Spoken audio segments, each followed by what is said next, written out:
सबसे पहले मुस्कुराएंगे, है ना। और उसके बाद सबके चेहरे पे मुस्कान होनी चाहिए। तो मेरे को भी बोलने में थोड़ा सा अच्छा लगता है, नहीं तो ऐसा लगता है कि आप उदास है तो मैं उदासी की बात सुनाऊं या मुस्कुराने की बात करूं। ठीक है, मेरे साथ महामंत्र नवकार का उच्चारण पूरी भक्ति और पूरी श्रद्धा के साथ करेंगे। नमो अरिहंताणं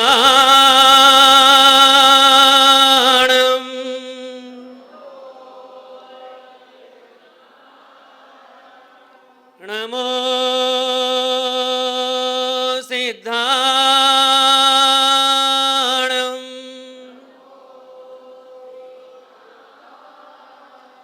नमो आयर्याणं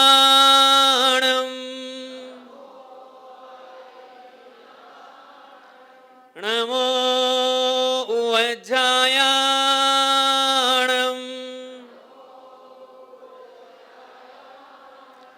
नमो लोये सव्वे साहूणं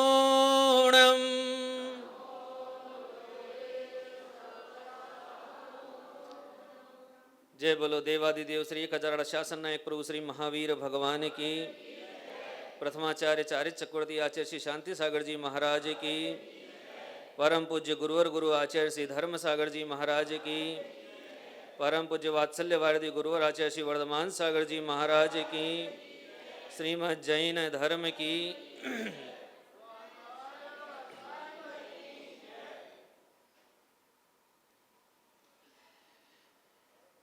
एक तीर्थ है जिसका दर्शन करना चाहिए।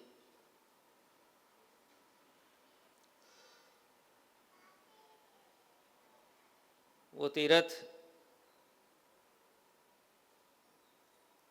बहुत पवित्र है। वहाँ का कण कण एक महात्मा की चरण रज से पवित्र हो गया। उस तीर्थ का नाम है मसवड़। क्या नाम है उस तीर्थ का? मसवड़। आधा में पूरा है, स्लेट का से, हनुमान का है और वकील का वह। मसवड़। ये तीर्थ इसलिए है कि जैसे लोग उस महात्मा के चरण रज से पवित्र हुए उस तीर्थ के समय निवास करते थे, वैसे ही लोग आज भी उस भूमि पर निवास करते हैं। उसकी कण कण में उन महात्मा की सुगंधी फैली हुई है। वहाँ के हर व्यक्ति के दिल में आज भी वो पवित्र लम्हा, पवित्र क्षण जीवित है। और उस पवित्र क्षण के लिए, उसको जीवित रखने के लिए वो बहुत उत्साहित रहते हैं। इसलिए जब भी कोई मुनि संघ वहां से निकलता है, कोई धर्मात्मा जन वहां से जाते हैं, तो वहां के बच्चे अपने मन में उमंग भर के गर्व से कहते हैं कि एक बार हमारे इस भूमि पर आकर तो देखो, आपके कदम स्वतः न रुक जाए तो कहना। वहां पर बूढ़े लोग प्रार्थना करने नहीं आते। वहां पर नेचुरल काले बाल वाले लोग प्रार्थना करने आते हैं। वो निवेदन करते हैं कि इस भूमि का स्पर्श करो, ये भूमि पवित्र है। और उस भूमि का नाम है मसवड़। आपको आश्चर्य होगा कि इस भूमि को पवित्रता प्राप्त हुई, यह भूमि अतिशयता को प्राप्त हुई, तो उस महात्मा के चरण रज का प्रभाव है, जिनका नाम है प्रथमाचार्य चारित्र चक्रवर्ती आचार्य शांति सागर जी महाराज। इनके चरण जिस दिन उस ग्राम में पड़े, उस दिन से वह ग्राम अपनी मिसाल लिए हुए हैं। उस दिन से वो ग्राम अपनी पवित्रता को कायम किए हुए हैं। आज भी वहां के लोग उनके उस उपदेश को अपने आंगन में, अपने हृदय के आंगन में सुरक्षित किए हुए हैं कि मिल के रहो और संग चलो। यह उपदेश अपने हृदय में उन्होंने धारण किया हुआ है। उस ग्राम से हमारे बीच में कुछ काले बाल वाले लोग आए हुए हैं। मसवड़ के 4-5 सदस्य वहां से आज आए हैं गुरुदेव के दर्शन करने और याद दिलाने के लिए कि आपके जो पितामह थे, मुनि कुल के जो पितामह हैं, उनके चरण रज से पवित्र वो भूमि है, आपको वहां पधारना है और एक बार सम्यक पुरुषार्थ करके आचार्य श्री को अपनी नगरी में ले जा चुके हैं। आप वहां जाकर देखेंगे कि उस भूमि पर जो मंदिर बना हुआ है, उस मंदिर में विराजमान जिन प्रतिमाओं का ये प्रकृति अभिषेक करती है, वहां पर आप लोगों की आकांक्षा नहीं रहती।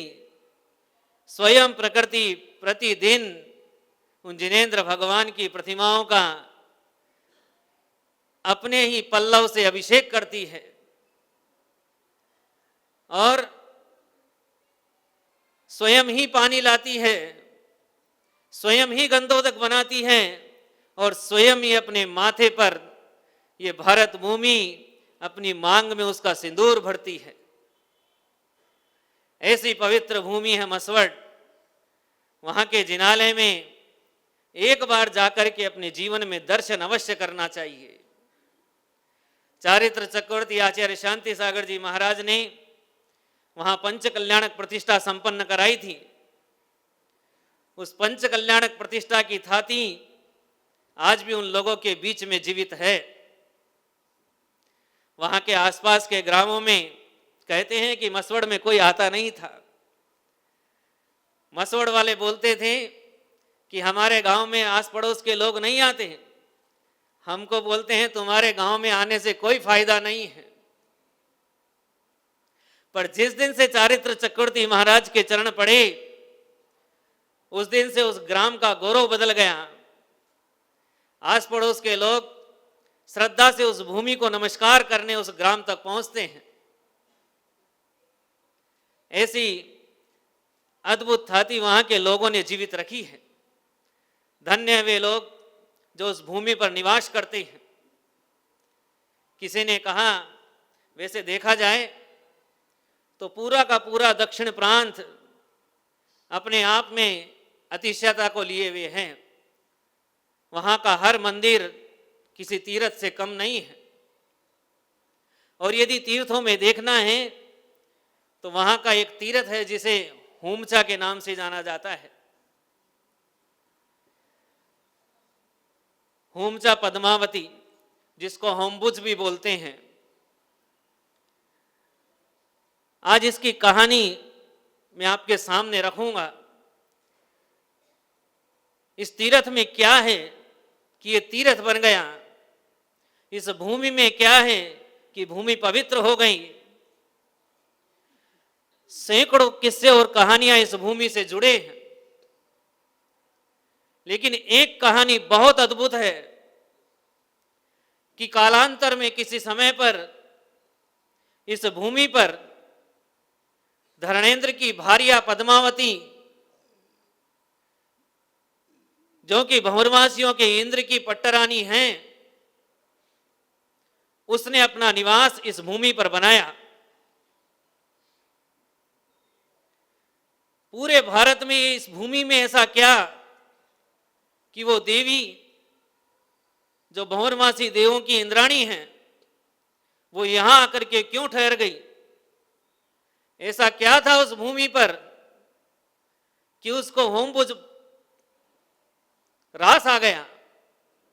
इस भूमि पर विशुद्धता थी, इस भूमि पर पवित्रता थी, इस भूमि पर कोई भी जीव किसी जीव का घात नहीं करता था। इस भूमि पर कुत्ता और बिल्ली साथ में खेलते हैं। इस भूमि पर चूहे को कोई संघर्ष नहीं है कि उसे कोई पकड़ लेगा। प्राणी एक दूसरे से आज भी हिलमिल कर प्रेम से रहते हैं। ये प्रकृति का प्रेम इस भूमि पर देखा जा सकता है। विशुद्धता का परचम इस भूमि ने उस काल में लहराया था। उस विशुद्धता को देख कर के भगवान पार्श्वनाथ की भक्ति करने वाली वो देवी उस होमबुज नाम के उस ग्राम में ठहर गई। और जिस जगह वो ठहरी, जिस दिन से वो ठहरी, उस दिन से वहां पर रत्नों की बारिश होने लगी, सुगंधित हवाएं चलने लगी। प्रकृति ने अपना पूरा प्रेम उस भूमि को दिया। पर्वत के पीछे से स्वतः ही नदी की धारा बह निकली और मंदिर के पास से एक जलाशय निकल फूटा जो आज तक अपनी जलधारा से भगवान पार्श्वनाथ का अभिषेक करता है। ये सब उस देवी के वहां निवास करने से आया, या उस देवी ने जब भगवान की वहां भक्ति की तो उस भक्ति की पराकाष्ठा थी कि वो स्वयं ही ऐसे चमत्कार वहां होने लगे। और तब से ये कई सैकड़ों वर्ष पुरानी बात है कि तब से उस भूमि पर देश देशांतर के लोग नमन करने जाते हैं, पार्श्वनाथ भगवान की आराधना करने जाते हैं और वहां जाकर के अपने जीवन को धन्य मानते हैं।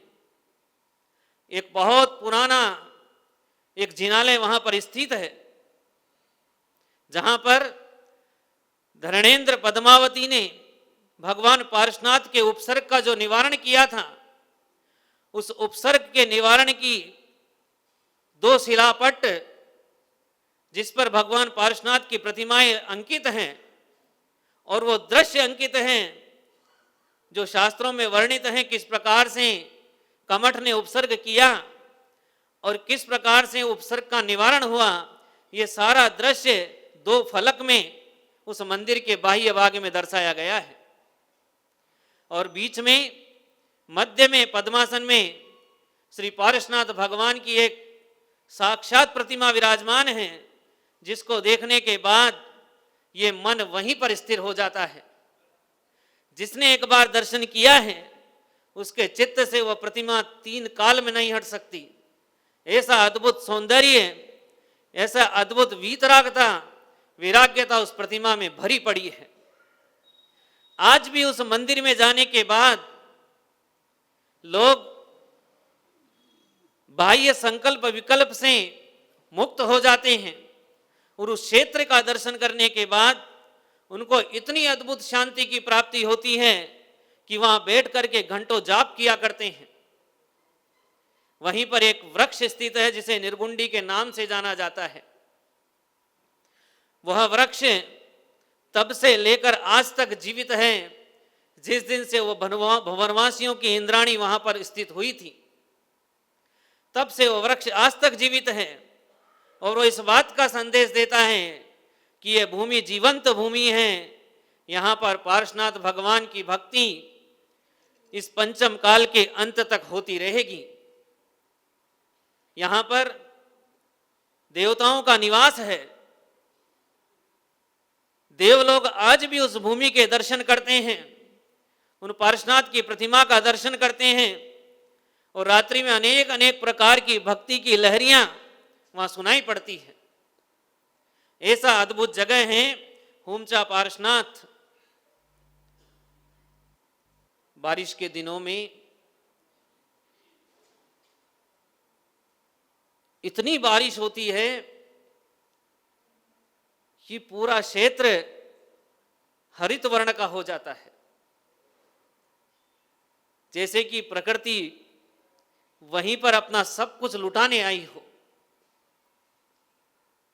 ऐसी भूमि पर रहने वाले जो लोग हैं वो लोग निस्वार्थ सेवा भाव करते हैं। आप जब जाते हो तो वहां पर आपका आदर सत्कार किया जाता है, और कालांतर में वहां पर एक भट्टारक पीठ का निर्माण हुआ, जिसने उस काल में जब जैनियों पर अत्याचार हो रहे थे, दिगंबर साधुओं को कहीं भी स्वतंत्र रूप से आने जाने की सुविधाएं नहीं थी, जैन धर्म पर अनेक प्रकार के संकट आने लगे थे, उस समय पर उस पीठ की स्थापना की गई और वहां रहने वाले भट्टारक जी ने अपने पूरे प्रण और प्राण से इस जिन धर्म की रक्षा की। उनकी परिधि में आने वाले हजारों लाखों मंदिरों की सुरक्षा की, और जितने श्रावक लोग उनकी परिधि में आते थे उन सबको धर्म का उपदेश देना उन्होंने अपना कर्तव्य समझा। प्रत्येक दिन एक गांव में जाकर के धर्म का उपदेश देते थे, और उन भट्टारक जी का नियम था कि कभी वो अपनी झोली नहीं फैलाते थे, कभी किसी से याचना नहीं करते थे। अयाचक धर्म के अनुयायी थे, और स्वतः ही वहां के लोग इस जिन धर्म की प्रभावना के लिए अपना तन मन और धन न्योछावर करते थे। उसी की बदौलत आज वह तीर्थ अपने पुराने स्वरूप में जीवित है। जिसने इस तीर्थ का दर्शन नहीं किया उसका आना जाना इस भूमि पर व्यर्थ है। इसलिए एक बार अपने जीवन को सार्थक करने के लिए इस तीर्थ पर जाना चाहिए। यहाँ पर एक तालाब है जिसका नाम है मुत्तिन केरे, मोतियों का तालाब। केरे का अर्थ होता है तालाब और मुत्तिन का अर्थ होता है मोतियों का तालाब। बहुत विशाल तालाब है, पानी की कोई था नहीं है, और इसमें लाखों मछलियां निवास करती हैं। लेकिन इस ग्राम के लोग कभी भी उन मछलियों को तकलीफ नहीं देते, शिकार नहीं करते, और वहां पर आने वाले लोग उस तालाब की पवित्रता बनाए रखते हैं। क्यों? क्योंकि जब इस क्षेत्र पर मेला बढ़ता है तब उस तालाब के पवित्र जल से श्री जी का अभिषेक होता है, इसलिए उसकी पवित्रता आज तक मना के रखी हुई है। और जब इस पानी में झांक के देखते हैं तो मोतियों का झुंड नीचे दिखाई पड़ता है, लेकिन जब कोई लेने जाता है तो कुछ मिलता नहीं है। ये वो अपनी वहाँ की प्रकृति की शोभा है। इस प्रकृति की शोभा को देखना हो तो वहाँ जाकर के देखना चाहिए। और पहाड़ पर स्थित जो पारसनाथ भगवान हैं, उनके वहाँ से जब इस प्रकृति को निहारा जाता है तो चारों ओर वहाँ बहने वाली नदी एक सर्पाकार में इस क्षेत्र को घेरे हुए नजर आती है, जिसका पानी दूध जैसा है। तो इस प्रकृति के अंदर विराजमान शाश्वत क्षेत्र का दर्शन करके अपने जीवन को उन्नत बनाना चाहिए, अपने जीवन को धन्य करना चाहिए। वहाँ के लोग कहते हैं कि सबके जीवन में पतझड़ आता है, पतझड़ आता है। आपके जीवन में कभी पतझड़ आया है? आता है क्या? हाँ जी, आ रहा है। मैं समझता नहीं था, तब मैं छोटा था, मुझे ज्ञान नहीं था, तो मैंने पूछा कि जीवन में पतझड़ आता मैंने नहीं सुना, मैंने वन में पतझड़ आता ये तो सुना है, तो जीवन में कब पतझड़ आता है? तो उन्होंने कहा कि वृद्धावस्था पतझड़ की निशानी है। वृद्धावस्था ही पतझड़ है, और इसका तात्पर्य है कि पतझड़ लग गया है, अंतिम पत्ता कभी भी गिर सकता है और मात्र ठूंठ रह सकता है। मतलब ये कि श्वास कभी भी छूट सकती है, बाल सफेद हो गए हैं, सड़क प्लेन हो गई है, स्पीड ब्रेकर खत्म हो चुके हैं। जब तक स्पीड ब्रेकर है तब तक संसार में रुकने का कोई है ना, संसार में रुकने की कोई बात समझ में आती है कि कोई कारण है रुकना चाहिए। लेकिन अब स्पीड ब्रेकर खत्म हो चुके हैं, संसार से कभी भी जाना पड़ सकता है। इसलिए वहां के लोग कहते हैं, आप लोग नाराज नहीं होना हैं कि महाराज जी हमारे लिए बोल रहे हैं। नहीं, मैं आपके लिए नहीं बोल रहा, मैं तो उनके लिए बोल रहा हूं जिनके ऊपर स्पीड ब्रेकर खत्म हो गए हैं, उनके लिए बोल रहा हूं। उनके जीवन का पतझड़ शुरू हो गया है और कब अंतिम पत्ता गिरेगा कोई भरोसा नहीं है। इसलिए मृत्यु की छोटी बहन बुढ़ापा आपके घर पे दस्तक दे रहा है, टक टक कर रहा है कि सावधान हो जाइए, सावधान हो जाइए। एक बार अभी एक भजन गाया था ना, क्या था वो? श्री जिनवर जी से प्रीत लगाना, है ना, यही था ना, श्री जिनवर जी से प्रीत लगाना। वो टक टक वो संगीत बज रहा है बाहर कि अब आपका समय संसार में रहने का, इस मनुष्य पर्याय में रहने का समय पूर्ण होने को जा रहा है। तो अब जिनवर जी में प्रीत लगा लो, भक्ति का संगीत जगा लो और अपनी आत्मा को परमात्मा बनने के लिए शिवमग लाग्यो रही चाहिए, मोक्ष मार्ग में लग जाओ तो जीवन सफल हो जाएगा। अब क्या क्या है कि आपके ऊपर का टेंट पूरा उड़ चुका है और ये कनात कनात बाकी रही है, जिसको झल्लरी बोलते हैं। इसका मतलब समझ जाओ कि अब अपना कल्याण कर लेना चाहिए। हाँ, मैं एक्शन कर रहा हूं ना, इसलिए मेरे तो हैं अभी हैं, थोड़ी थोड़ी जाने लगी तो मैं पहले सावधान हो गया कि भाई पूरे उड़े उससे पहले अपने निकल जाओ यहां से।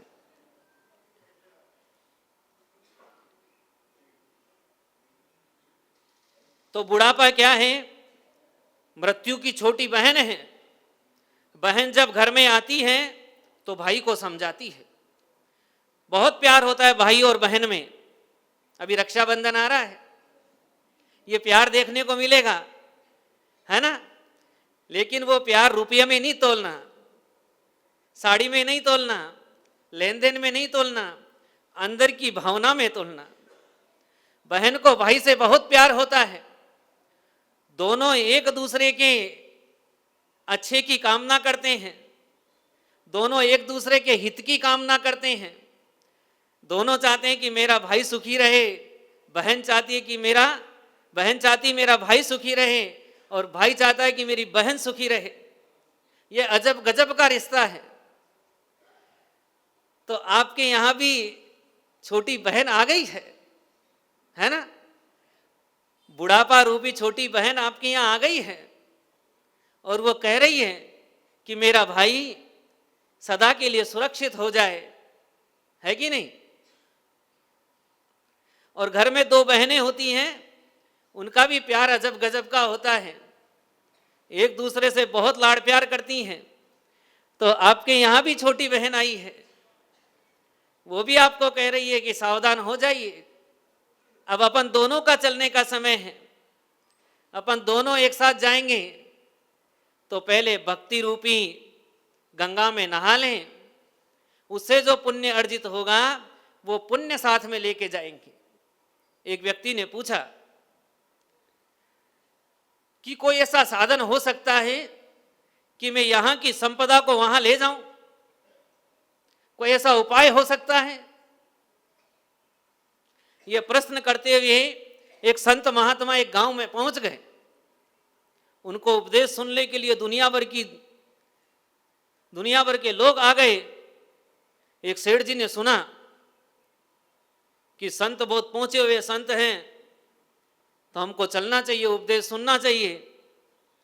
तो वो गए, महाराज जी का उपदेश सुन लिया। उपदेश सुनने के बाद चिंता हो गई कि भाई मृत्यु की छोटी बहन आ गई, मेरे भी बाल उड़ गए हैं, बुढ़ापा आ गया है, अब कुछ प्रबंध कर लेना चाहिए। तो उन्होंने एकांत में जाके महाराज जी से पूछ लिया, महाराज जी आज आपने उपदेश में कहा कि मृत्यु की छोटी बहन आ गई, समय नजदीक है, ट्रांसफर होने वाला है, तो आप कोई उपाय बता दीजिए जिससे मेरी ये सारी धन संपत्ति में अपने साथ ले जाऊं। कोई उपाय बताइए मुझे। महाराज जी चक्कर में पड़ गए, किसको क्या उपाय बताऊं कि ये सारी धन संपत्ति अपने साथ ले जाए। तो उन्होंने बोला, अच्छा एक काम करो, मैं तुझे उपाय बताऊंगा, पहले तू नगर में जा और तेरे जितने मिलने वाले हैं उन सब से प्रश्न कर कि कोई ऐसा उपाय हो सकता है जिससे इस संसार की कोई वस्तु में बाहर ले जाऊं। तो महाराज जी ने अपने कमंडल में से निकाल करके जो कमंडल की डोरी थी वो उसके हाथ में दे दी कि जाके पूछना कि कोई ऐसा उपाय हो सकता है कि इस दुनिया का ये धागा उस दुनिया में जा सकता है क्या। वो गया, अपने दोस्तों से मिला, मित्रों से मिला, सबसे मिला, जो बड़े बड़े विद्वान लोग थे, पंडित लोग थे, सबसे जाकर के उसने कहा कि मैं आपको जितना मांगोगे उतना धन दूंगा, लेकिन कोई ऐसा उपाय बता दो जिससे गुरु महाराज की ये संपत्ति जो कमंडल की डोरी है ये उस लोक में पहुंच जाए। एक भी व्यक्ति उस पूरे नगर में नहीं मिला। लौट करके वापस महाराज जी के पास पहुंच गए कि महाराज जी मुझे कोई नहीं मिला, आप कृपया करके मेरे इस धन संपत्ति को उधर ले जाने का उपाय बता दीजिए। मैं चाहता हूं कि मेरी ये संपत्ति इस लोक से उस लोक में चली जाए ताकि मैं कभी गरीब नहीं हूं। अच्छा, अपन में से कितने लोग चाहते हैं कि आपकी संपत्ति आपके साथ चली जाए? कितने लोग चाहते हैं? हाँ, बहुत सुंदर। एक माता जी ने हाथ खड़ा किया है कि मैं चाहती हूं कि मेरी संपत्ति मेरे साथ जाए। और उसके अलावा? हाँ जी, तो करो ना हाथ। बिना ट्रेन का डब्बा पकड़े कोई ट्रेन में नहीं चढ़ सकता है। ट्रेन का डब्बा पकड़ना ही पड़ता है और उसके लिए हाथ बढ़ाना ही पड़ता है। तो हाथ बढ़ाओ, आप अपनी संपत्ति के साथ उस लोक में जाएंगे, पर आपको बोलना पड़ेगा मैं जाना चाहता हूं। अभी क्या होता है सुनो, मैंने आपको बात बताई ना वो कि हुमसा पद्मावती में वो धर्मेंद्र की भार्या विराजमान है, उसने अपना निवास बनाया उस क्षेत्र को। उस समय पर इन लोगों को मन पर यह ज्ञान नहीं होता है कि आपकी बात को सुन लें।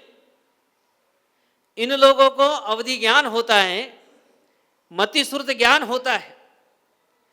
जब आप लोग बोलते हैं तो आपकी बात सुन लेते हैं और आपकी बात सुन करके यदि आपकी भक्ति है, श्रद्धा है और उनका प्यार आपके ऊपर आया है तो वह आपकी इच्छा की पूर्ति कर देते हैं। तो बोलना पड़ता है। आज बोलोगे तो इस लोक का धन उस लोक में मिलेगा और नहीं बोलोगे तो यहीं छूट जाएगा। इसलिए बोल रहा हूं बार बार, एक बार बोल दो, मन की बात मन में रहेगी तो फिर कल समय नहीं मिलेगा। आज का मुहूर्त बढ़िया है, आज का दिन बढ़िया है, आज जो हो जाएगा वो कल नहीं होने वाला है। डॉक्टर साहब, महेश जी, विचार कर लो। हाँ भाई, कोई नहीं लेना चाहता अपना धन वहां पर, सब यहीं छोड़ के जाना चाहते हैं। बेलावत जी साहब, आपके बारे में तो कीर्ति है कि बहुत धन है आपके पास, तो उस लोक में जाना चाहते कि नहीं जाना चाहते धन के साथ? हाँ, जितना पूछे उतना जवाब दो, इधर उधर की बात नहीं करो। हैं? अब बताओ, जिसको खुद का ही संभव नहीं है कि अरे तो मैं दे रहा हूं ना उपाय, तो आप नहीं ले जा सकते, तो मुझे मालूम ही है सेठ जी के पास उपाय नहीं है, इसलिए तो महाराज जी के पास बैठे वहां पर कि महाराज जी आप कोई उपाय बता दीजिए कि ये संपदा मैं अपने साथ ले जाऊं। तो उनके पास ज्ञान नहीं है, आपके पास में धनार्जन का ज्ञान तो है, लेकिन इस धन को उस लोक में ले जाने का ज्ञान नहीं है। उस लोक में ले जाने का जो विद्या है वो विद्या यहां मिलती है। इसके लिए दवाई खानी पड़ती है। शास्त्रों में इसके लिए टेबलेट बताई हुई है कि ये टेबलेट खाओगे तो इस दवाई से आप इस लोक का धन उस लोक में ले जाओगे। कोई मुश्किल काम थोड़ी है। देखो कितना सरल है। आप लोगों को शर्म आ रही है कि हम कैसे बोले। मैं होता ना आपकी जगह तो मैं तुरंत हाथ खड़ा कर देता, भाई मैं तो लेके जाऊंगा। क्यों? क्योंकि इतनी मुश्किल से कमाई है, पाप की कमाई नहीं की है, पुण्य की कमाई की है। पुण्य से संपदा कमाई है, इसलिए इस पुण्य की संपदा को मैं वहां ले जाना चाहता हूं। तो आपने क्या पाप की कमाई की है क्या, इसलिए डर रहे हो? हैं? अरे गर्व से बोलो, हाँ महाराज जी, हम चाहते हैं कि हमारी संपदा के साथ हम उस लोक की यात्रा करें। नहीं तो वहां पर कौन घुमाएगा आपको? अभी अमेरिका जाना हो, अभी नीदरलैंड जाना हो, अभी अटलांटिका जाना हो, तो खन खन चाहिए होता है। वहां ठंडल बांध बदल गोपाल रहोगे तो कौन यात्रा कराएगा? है? वहां पर भी इसकी आवश्यकता होती है। ये है तो वहां पर भी घूम सकते हो, नहीं तो नहीं घूम सकते। क्यों शरद भैया? बोलो कि महाराज जी धन चाहिए, बिना धन के काम नहीं होता है। हैं? तो सेठ जी जाकर के महाराज जी के पास बैठ गए। उपाय बताना पड़ेगा महाराज जी, नहीं तो मैं आपके चरण छोड़ने वाला नहीं हूं। मेरे पास बहुत संपदा है और मैं इस संपदा को यहां छोड़ना नहीं चाहता। महाराज जी ने बोला, अच्छा एक बात बताओ, यदि आप अमेरिका में रहते हैं और अमेरिका छोड़कर के आप भारत में आ रहे हैं, तो आपको अमेरिका में जो धन चलता है वो धन लेकर आप इंडिया में आते हैं, भारत में आते हैं, क्या वो संपदा भारत में चलती है? डॉलर नहीं चलता है, इधर डॉलर का कोई वैल्यू नहीं है। तो फिर क्या करना पड़ता है महाराज जी? मुद्रा का विनिमय करना पड़ता है, मुद्रा को चेंज करवाना पड़ता है। अर्थात अमेरिका की डॉलर को भारत के नोट में तब्दील करवाना पड़ता है। यदि अमेरिका की जो डॉलर है वो भारत की मुद्रा में परिवर्तित हो जाती है तो वो भारत में काम आती है। बस यही तो उपाय है कि जिस देश में जो रुपया चलता है, आपका धन यदि उस देश की मुद्रा में परिवर्तित हो जाए तो आप अपने धन को दुनिया में कहीं भी ले जा सकते हैं, है ना? जिस देश में जो मुद्रा चलती है उस मुद्रा में आप अपने धन को परिवर्तित करा लीजिए। यदि किसी भी देश का निवासी है वो भारत में आए और भारत की मुद्रा में अपनी देश की मुद्रा को परिवर्तित करा लें तो वह अपना पूरा धन भारत में लेके आ सकता है। आ सकता है ना भाई? आप तो पढ़े लिखे हैं, मेरे को थोड़ी कम नॉलेज है, फिर भी मैं जानता हूं। ला सकते हैं ना? बोलो तो सही। हाँ, ला सकते हैं। बस यही उपाय है कि वहां जो संपदा चलती है उस लोक में, वहां जो मुद्रा चलती है, आप अपनी इस मुद्रा को उस मुद्रा के रूप में ट्रांसफर करा लीजिए। आप अपनी इस मुद्रा को उस मुद्रा के रूप में ट्रांसफर करा लीजिए तो आप इस दौलत के साथ वहां चले जाएंगे। फिर आपको कोई रोकने वाला नहीं, ये दौलत वहां भी काम आ जाएगी। पर ये मुद्रा विनिमय का ऑफिस कहाँ है?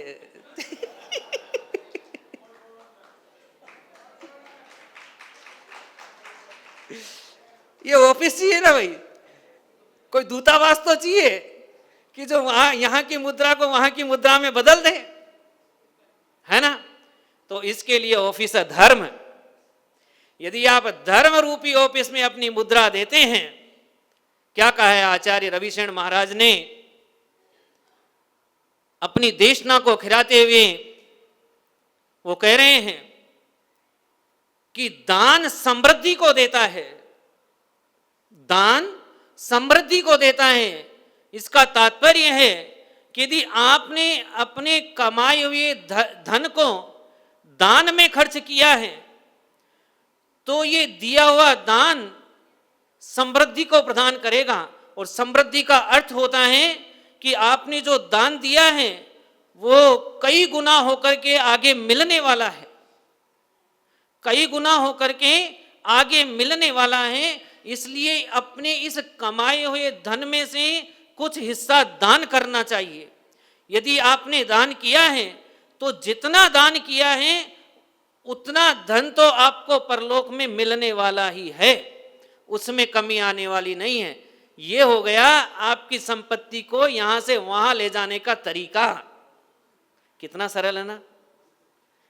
आपको वजन लेके नहीं जाना है, जेब में भर के नहीं ले जाना है, कमर पे लाद के नहीं जाना है, किसी गाड़ी में रख के नहीं ले जाना है।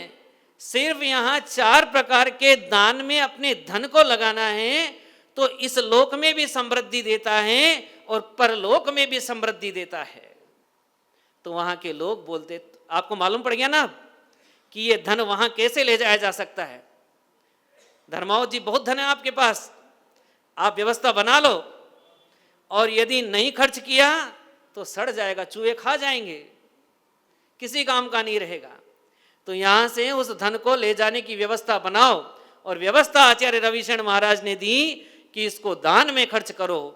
जितना दान में खर्च किया वो आपका चक्रवर्ती ब्याज की तरह कई गुना बढ़ जाता है और वहां जाकर के वैसा का वैसा मिल जाता है।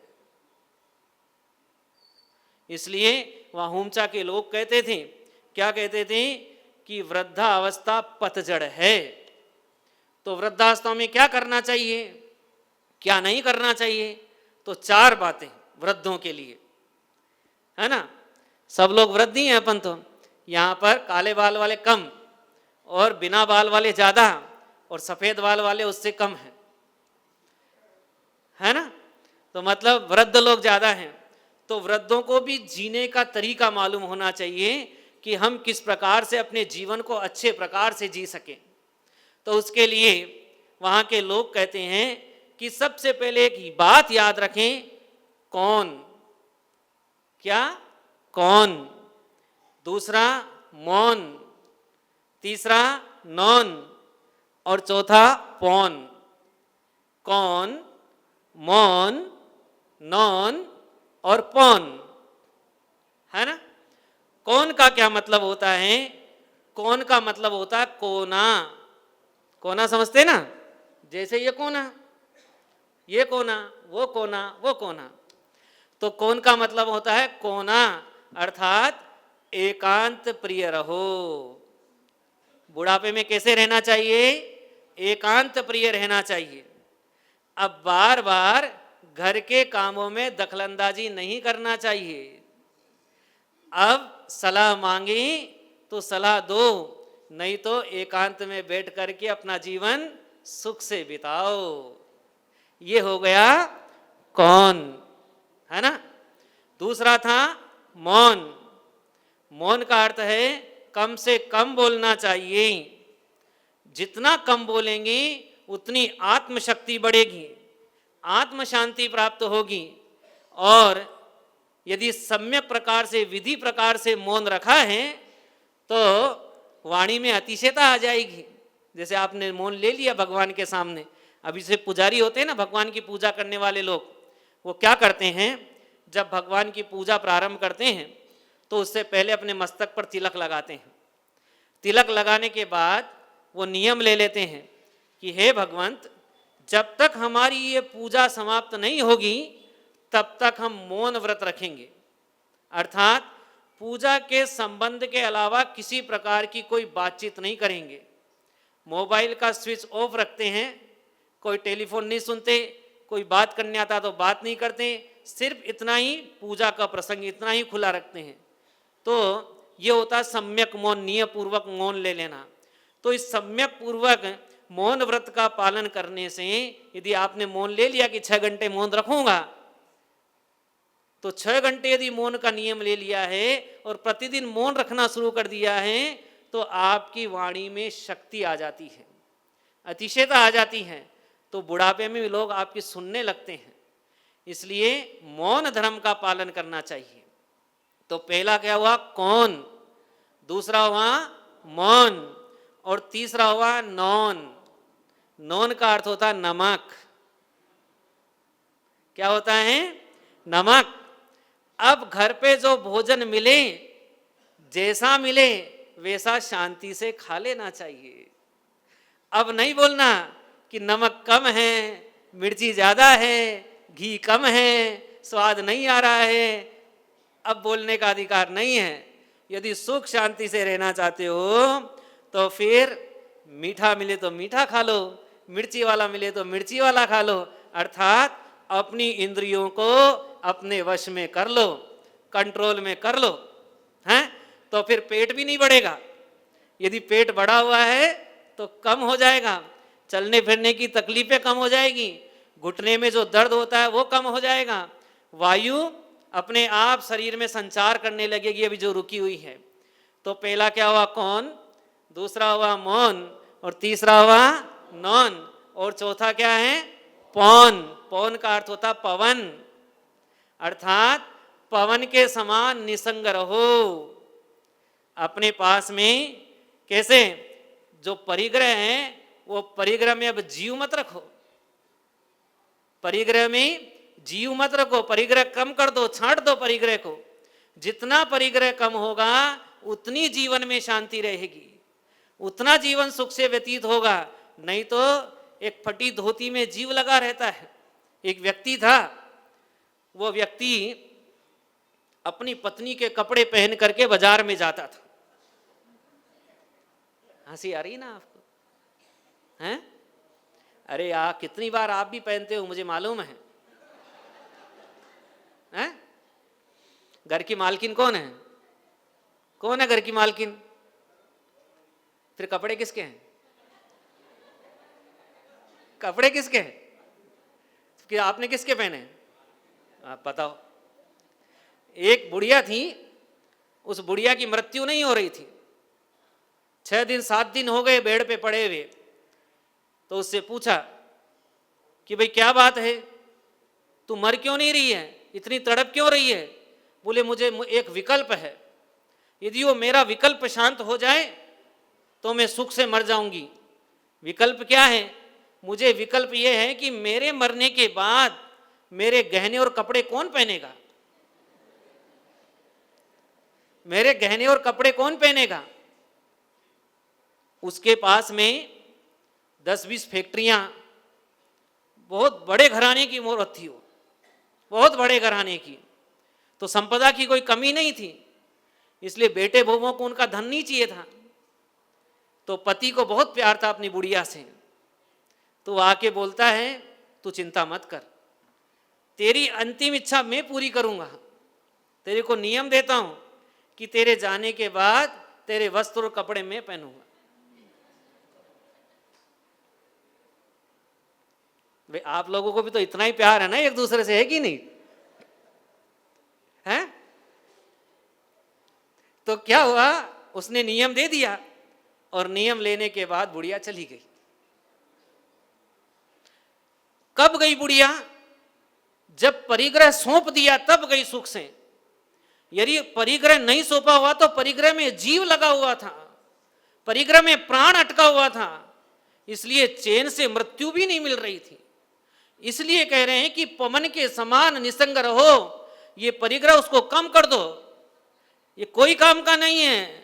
आचार्य रविशेन महाराज कह रहे हैं कि परिग्रह चाहिए तो उधर मिल जाएगा, उपाय कर जाओ, यहाँ प्रबंध कर जाओ। क्या प्रबंध कर जाओ? इसको 4 प्रकार के दान में लगा जाओ। यदि इस लोक में 4 प्रकार के दान में लगा दिया तो परलोक में कई गुना मिलने वाला है। यही धर्म है, यही मार्ग है, और कोई मार्ग नहीं है। इसलिए अपने जीवन को धर्म में रखो। यदि अपने बुढ़ापे को सुधारना चाहते हो, सुख से रहना चाहते हो, तो ये 4 बातें अपने जीवन में ध्यान रखना।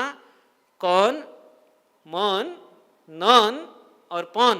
वहाँ लिख लेना अपनी दीवार पे, जहाँ आप सोते हो ना बेड पर, वहाँ सामने लिख लेना कि ये 4 बातें जीवन में अपने को याद रखनी। बुढ़ापा सबका आना है, जिनका चल रहा है उनको तो आज से ही पालन करना है, और जिनको आ रहा है उनको उस दिन से पालन करना, लेकिन अभी से उसका अभ्यास करना जरूरी है।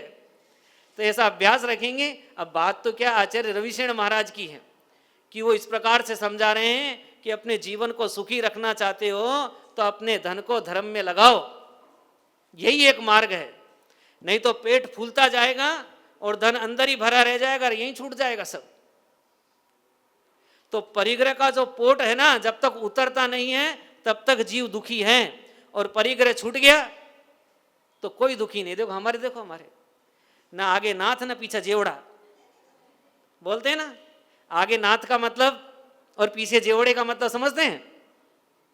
आगे नाथ का मतलब न तो कोई परिवार है आगे, न तो कोई माता, न कोई पिता, न कोई भाई, न कोई बहन, और पीछे जेवड़ा भी नहीं है, अर्थात कोई बाल बच्चे नहीं है, तो हम सुखी हैं। ऐसे ही आप भी सुखी हो जाएंगे। तो अपने को सुखी रखना चाहते हैं तो कौन, मौन, नौन, पौन, इस मंत्र को याद रखें और अपने जीवन को सुखमय बिताएं। आज ये बेगू वाले आए हैं, ये बेगू वालों का आचार्य से बहुत प्यार है, बहुत वात्सल्य इनका। क्यों? क्योंकि इनको आचार्य श्री से इतना वात्सल्य मिला हुआ है कि उस वात्सल्य की बदौलत ये बूढ़े हो गए लेकिन उनको भूल नहीं पाते। आज भी हर साल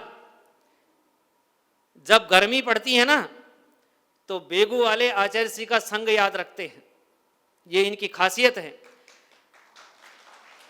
कि जब गर्मी पड़ती है तो वहां के तालाब की काली मिट्टी संग में पहुंच जाती है, बिना कुछ कहे अपने आप एक झोला मिट्टी भर करके ये संघ की सेवा के लिए लाते हैं कि जिन साधुओं को व्रत, जिन साधुओं को उपवास हो रहे हैं, जिनके बहुत अंतराय आ रही हैं, जिनके शरीर में गर्मी हो रही है, उनके पेट पर वो मिट्टी का लेप करके ये आरोग्यता प्रदान करने का साधन उपलब्ध कराते हैं। तो इन बेगू वालों के लिए भी बहुत बहुत आशीर्वाद, और आप सबके लिए भी यही मंगल भावना कि आप सबका बुढ़ापा सुख से बीते और आप अपनी संपदा को लेकर के उस लोक की यात्रा करें। इन्हीं मंगल भय भावनाओं के साथ बोले परम पूज्य गुरु आचार्य श्री वर्धमान सागर जी महाराज की।